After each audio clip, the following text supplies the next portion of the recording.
kapag natuto na. Kung dumating man ang araw na nag-iba ng aking mga ngiti. Kung pansin mo na wala nang ikaw na bukang bibig ng aking mga labi.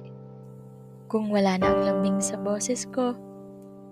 Kung sa tingin mo na ako ay tuluyan ng nagbago. Huwag kang magtataka. Matagal ko naman na itong sinabi sa'yo, diba? Na kung sa pandinig mo ay nagbago ng himig. Sa tuwing ang mga katagang mahal kita ay aking sinasambit. Kung tila pakiramdam mo na sa'yo ako'y nanlalamig, huwag kang magtataka. Huwag mong ibubuntun sa akin ang lahat ng sisi na tila ako ang may sala. Dahil marahil sa puntong yan, napagod na ako. Napagod na sa paulit-ulit na kaiintindi sa'yo. Nagsawa na sa mga pangako mong kailan may hindi mo tinutupad. Nadala na sa ilang beses kang binibigyang pagkakataon at pinapatawad. Pinapatawad ngunit paulit-ulit mo naman ding sinasaktan. Naani mo'y wala na akong karapatang magsawa dahil pabalik-balik na lang. Kaya huwag kang magugulat kung sasabihin ko ngayoko na.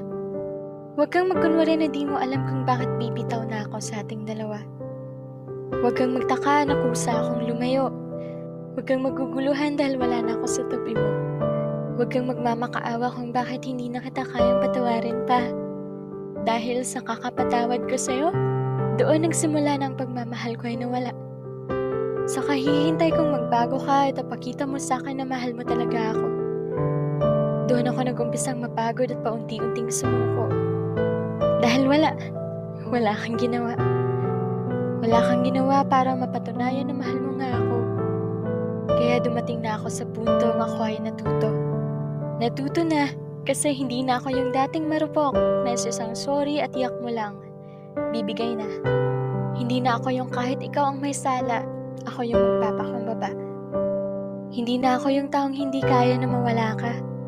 Dahil ngayon, mas di ko kaya na ang sarili ko ang mawala at masira. Siguro nga nagbago ako. Nagbago ako dahil sa'yo. Dahil sa ginawa mo, ako ay natuto. Kaya huwag kang magugulat. Huwag kang iiyak. Huwag kang maguguluhan kung tila nagbago ang lahat. Dahil sa pagkakataong to, natuto na ako.